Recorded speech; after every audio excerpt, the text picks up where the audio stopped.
나우 인터뷰 코너입니다.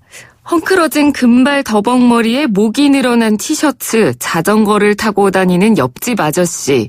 최근 영국 신임 총리직에 오른 보리스 존슨 총리의 평상시 모습이라고 하죠. 영국판 트럼프로 불리면서 막말의 귀재, 품격이 없다라는 비판까지 받고 있기도 한데요. 브렉시트, 이란과의 갈등, 또 미국과 중국과의 관계까지. 보리스 존슨 신임 총리 앞에 놓인 과제들 하나같이 쉬운 상황은 아닌 것 같습니다. 오늘은 영국 현지 연결해서요. 신임 총리가 선출된 영국 내 분위기 직접 느껴보는 시간 준비했습니다. 영국의 김수정 통신원 전화로 연결합니다. 통신원님 안녕하세요. 네, 안녕하세요. 영국 런던입니다. 영국판 트럼프다. 트럼프보다도 더 괴짜인 인물이 영국의 새 총리직에 올랐다고 해서 한국에서도 굉장히 지금 주목해서 보고 있거든요. 영국 내에서 분위기는 아마 더했겠죠? 네, 그렇죠. 영국의 새 총리 선출로 영국 전체가 뜨겁습니다.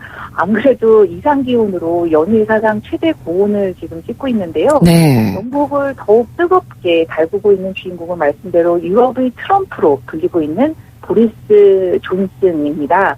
보리스 존슨은 23일 많은 이들의 예상대로 낙승을 해서 새 총리직에 선출이 됐습니다. 그리고 바로 다음 날 24일 취임을 했는데요. 존슨은 보수당 전국 당원들이 본부에 보낸 우편 투표의 개표 결과 9만 2천여 표를 얻어냈습니다. 4만 6천여 표에 그친 결선 경쟁자인 제러미 헌트 외무장관을 큰 표 차이로 물리친 건데요. 사실 보리스 존슨이 총리가 될 거라고는 많은 이들이 이미 예상을 했기 때문에 네. 현지 언론에서는 선출 자체에는 상당히 담담한 모습입니다. 그보다는 이제 새로운 내각이 어떤 형태로 나아갈지 노딜 브렉시트도 불사하겠다는 존슨이 앞으로 브렉시트를 어떻게 풀어나갈지에 대해 다양한 분석이 나오고 있는 상황입니다. 네, 그렇군요. 영국판 트럼프라는 별명이 있다라고 이야기를 해드렸습니다만 트럼프가 대통령에 당시에 당선됐을 때와 비슷한 상황이 지금 벌어지고 있다던데 SNS에 해시태그에 내 총리가 아니다 운동 이런 것들이 또 벌어지고 있다고 하더라고요. 네, 맞습니다. 보리스 존슨 새 총리에 대한 반감이 온라인과 소셜 공간을 통해서 확대되고 있는 상황인데요. 네. 주로 소셜미디어 이용자들은 과거 존슨 전 대통령이 했던 여성 혐오적이고 인종차별적인 막말을 문제 삼고 있습니다. 네티즌들은 해시태그 not my PM, prime minister, 나의 총리가 아니다라는 해시태그 달기 운동에 동참하고 있는데요. 이런 현상은 3년 전 미국에서 도널드 트럼프 대통령이 당선됐을 때 벌어졌던 내 대통령이 아니다. 해시태그 운동과 유사합니다. 네. 존슨은 지난 2002년 일간지인 텔레그래프에 보낸 기고문에서 아프리카 흑인을 지칭하면서 깃발을 흔드는 피카니니, 수박 스마일 이런 표현을 써서 큰 논란이 됐었죠. 피카니니와 수박은 아프리카 흑인을 비하할 때 흔히 주로 쓰는 표현입니다. 네. 또 여성을 성적 대상화한 발언이나 소수자를 혐오하는 막말 스캔들도 심심치 않게 터져 나왔었는데요. 1998년 동성애자로 알려진 만델슨 당시 무역산업부 장관이 사임할 때 탱크탑을 입은 남색들이 울부짖을 것이다. 이런 조롱을 해서 성소수자에 대한 편견을 가감없이 드러내기도 했었습니다. 네. 또 작년에는 부르카를 입은 이슬람 여성을 두고 우체통같이 생겼다. 은행 강도 같다. 이런 비유를 해서 구설수에 오른 적도 있었습니다. 네. 영국의 경우에는 의원 내각제를 선택을 하고 있기 때문에 다수당 대표가 총리를 맡게 되는 구조잖아요. 그래서 보리스 존슨이 보수당원 66.4%의 지지를 얻어서 당선이 되기는 했지만 보수당 당원이 영국 전체 인구의 0.2%라면서요. 네, 그렇습니다. 린다 그린이라는 한 저널리스트는 인종차별적인 발언을 여러 차례 해도 명문 학교인 이튼이나 옥스퍼드를 나오면 전체 인구 0.3% 이하가 지지하더라도 총리가 될 수 있다. 이런 식으로 이번 총리 선출을 비꼬았는데요. 네. 존슨이 총리에 오른 것은 앞에 말씀드렸다시피 보수당 당원들의 우편 투표의 결과입니다. 보수당 당원들은 아시다시피 대부분 나이가 좀 지긋하시고 중산층 백인인 경향이 강하고요.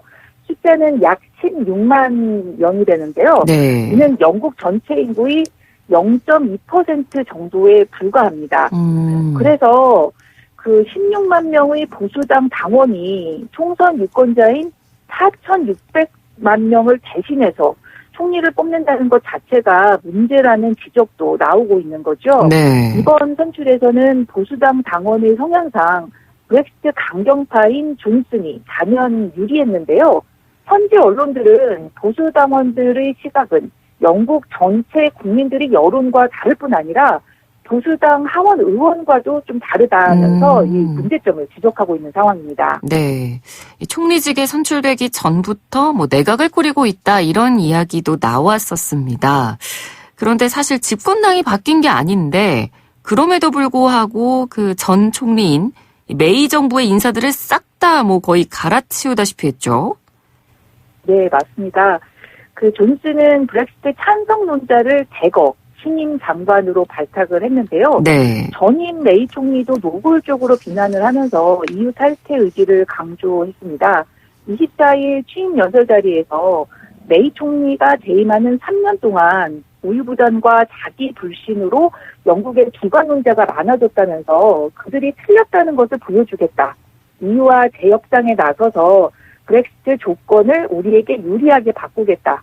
또 만일에 대비해서 합의안 없이 EU를 떠나는 노딜 브렉시트도 준비해야 한다고 외쳤습니다. 네. 존슨 새 총리는 메이 내각 구성원 22명 중에 무려 17명을 교체하고 메이와 척을 진 이들을 이번에 대거 복귀시켰는데요. 전임자의 흔적을 딱 지우고 친정 체제를 구축한 이날 개각을 두고 일부 언론에서는 여름날의 대학살로 표현하기도 했습니다. 예를 들면 내각 2인자 재무장관에는 파키스탄계 자비드 현 내무장관이 임명됐는데요. 자비드는 지난달 초부터 5차례 이뤄진 보수당 의원들과 당대표 후보 선출 과정에서 존슨과 경쟁을 한 바 있지만 패배한 후 존슨을 바로 지지한 바가 있습니다. 네. 내무장관은 인도계 프리티 파테 전 국제개발부 장관이 임명됐는데요. 둘 다 대표적인 브렉시트 찬성파입니다. 네, 그렇군요. 사실 메이 총리는 신임 총리직에 올랐을 당시에 통합적인 그런 인사를 꾸린 걸로 또 잘 알려졌습니다. EU 잔류파, 탈퇴파를 두루 아우르는 통합 내각을 꾸렸었고 그래서 또 브렉시트 강경파였던 보리스 존슨을 외무장관에 고위 기용하기도 했었고요. 그러면 이번 보리스 존슨 정부에서는 이런 케이스가 없었나요? 어떻습니까? 네, 아직까지는 그런 케이스는 없고요. 네. 통합보다는 철저하게 친정 체제로 가고 있는데요. 사실 끝까지 보리스 존슨과 경쟁을 펼쳤던 제러미 헌트 현 외무장관은 그대로 유임되지 않을까 하는 분석도 많이 나왔었지만 결국 헌트 대신 브렉시트 강경론자인 도미니크 랍 전 브렉시트부 장관이 기용됐습니다. 외교장관 겸 초대 국무장관으로 임명된 도미닉 랍도 주목되는 인물인 게요. 랍은 그 메이 전 총리가 브렉시트의 속도를 내지 않는다는 이유로 반발을 해서 사표를 냈었던 인물입니다. 네. 이번에 이제 이렇게 복귀를 하는 거고요. 랍 장관은 24일 총리와 보조를 맞추며 무슨 일이 있어도 10월 31일까지 브렉시트를 맞춰야 한다고 목소리를 높였습니다. 또 앞서 말씀드렸던 파텔 내무장관 역시 이스라엘 정부 측과 허가되지 않는 그 만남을 가졌다가 메이 총리 시절 해임된 바 있었던 인물이고요. 네. 특히 중국 최대 통신장비 업체인 화웨이에 대한 그 국가안보회의 내용을 유출했다가 메이 총리에게 해임됐었던 게빈 윌리엄스 전 국방장관은 교육장관, 2016년 보수당 대표 경선에서 메이와 최종 경선했던 그 안드리아 레드썸 전 원내대표는 이번에 기업에너지부 장관이 됐습니다. 이분들 모두가 역시 브렉시트 찬성론자들입니다. 네, 그렇군요. 지금까지 계속 저희가 이 단어가 대화 중에 나오긴 했습니다만 영국의 지금 가장 큰 과제는 브렉시트입니다. 탈퇴 기한이 10월 31일이니까 이제 한 석 달 정도 남은 건데 과연 보리스 존슨이 EU와의 재협상을 메이 총리보다 잘할 수 있을지 영국 내에서는 어떤 분석들이 나오고 있나요? 네, 말씀대로 이 부분이 가장 큰 초미 관심사일 텐데요. 네. 앞서 존슨 총리는 오늘 10월 31일 무슨 일이 있어도 유럽연합 탈퇴를 단행한다고 여러 번 선언한 바가 있습니다. 첫날 취임사에서도 브렉시트 기관론자들과 회의론자들은 틀렸다면서 이 부분을 유난히 강조를 했고요. 이 또 존슨은 전임인 메이 총리가 체결한 탈퇴 협정에 대해서도 강하게 비판을 했는데, 네. 탈퇴 협정이란 영국이 약 390억 원, 390억 파운드 정도의 위자료를 EU에 지불을 하고, 320만 영국 내 EU 시민의 권리를 보장하며, 이외에 북아일랜드와의 백스톱 장치를 유지하는 내용을 골자로 하고 있습니다. 네. 하지만 이 협정은 하원에서 3번이나 부결이 됐었고요. 이를 주도한 테레사 메이 총리가 결국 총리 자리에서 물러나게 된 거죠. 근데 한편 유럽연합은 23일 영국 보수당 내 당대표 경선에서 보리스 존슨 전 외무장관이 당선돼서 차기 총리로 확정된 데 대해서는 축하를 보내면서 영국의 EU 탈퇴 마무리를 위해 협정을 하겠다. 이렇게 공식적으로는 밝혔습니다. 네. 하지만 현재 존슨 총리는 백스톱 조항을 폐기하고 재협상을 다시 하겠다. 이렇게 외치고 있는 상황이고요. 앞서 여러 번 말씀드렸다시피 기한 내 EU와 합의가 이루어지지 않을 경우에는 노딜 브렉시트까지도 강행하겠다는 입장인데요. 그런데 EU는 이미 작년 11월 EU와 영국이 합의한 브렉시트 합의문에 대해서 재협상은 절대 없다. 이렇게 강조를 하고 있는 상황이고, 다만 양측의 미래 관계에 대한 정치적 선언은 살짝 수정할 수 있다는 입장입니다. 이렇게 양측의 입장이 많이 다르니까 당연히 난항이 예상되고 있는 상황입니다. 네, 브렉시트 관련 내용은 그렇고요. 근데 브렉시트만이 지금 신임 총리가 가지고 있는 문제는 아닙니다. 굉장히 많은 과제들을 눈앞에 두고 있는데 외교적인 부분에서 보면요, 가장 시급한 게 이란과의 갈등 문제죠. 네, 그렇습니다. 보리스 존슨 영국 신임 총리 대이란 정책에 또 이목이 집중되고 있는데요. 네. 영국의 트럼프로 불리는 존슨 총리가 어떤 정책을 취하느냐에 따라서 미국과 이란이 중재자가 될 수도 있고, 또는 이란의 세계적인 입지를 더욱 악화시킬 당사자가 될 수도 있기 때문입니다. 현지 언론들은 프랑스, 독일 등과 함께 이란 핵 협정 유지를 주장하던 영국이 태도를 바꿀 가능성도 있다. 이렇게 보도를 하고 있는데요. 과거 영국의 식민지였던 이란은 공공연하게 영국에 대한 반감을 드러내고 있는 상황이고요. 이와 함께 미국발 대이란 제재가 본격화되면서 이란의 반기 감정과 함께 반영 감정도 함께 고조되고 있는 것 같습니다. 네. 이제 막 총리직에 올랐습니다만, SNS상에서 해시태그 운동도 벌어지고 있고, 그래서 그런지 불신임 투표에 대한 이야기도 나온다던데요. 네, 맞습니다. 보리스 존슨은 사실 인간적인 매력도 많은 인물인데, 네. 그만큼 결점이 많아서 장점과 단점이 확실하게 공존하는 인물입니다. 즉 넘어서야 할 약점도 많은 인물이라는 건데요. 이 때문에 일부 언론들은 전임자인 메이 총리의 전력을 들어서 현지 언론들은 또 불신임 투표를 당할 가능성이 높은 총리로 점치기도 합니다. 네. 메이 총리 역시 보수당 당대표 경선을 통해서 차기 총리가 됐었는데요.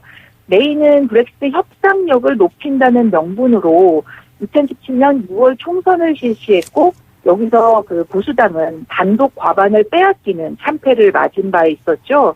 존슨 총리가 메이처럼 스스로 조기 총선을 결정하지 않는다면 사실 2022년까지 총리직을 유지할 수는 있습니다. 네. 그렇지만 브렉시트에 관련해서 보수당 내의 존슨 반대 세력이 새 총리가 노딜 결행을 결정하는 순간 불신임 투표를 나설 뜻을 분명히 하고 있어서 존슨의 총리직은 어쩌면 10월 30일 이전에 종료될 수 있는 가능성도 있습니다. 네. 그럼에도 불구하고 존슨 총리는 당대표 승리 직후 연설에서 브렉시트에 결코 겁먹지 않고 있다. 이렇게 자신감을 피력하고 있어서 향후 행보가 주목되고 있습니다. 네.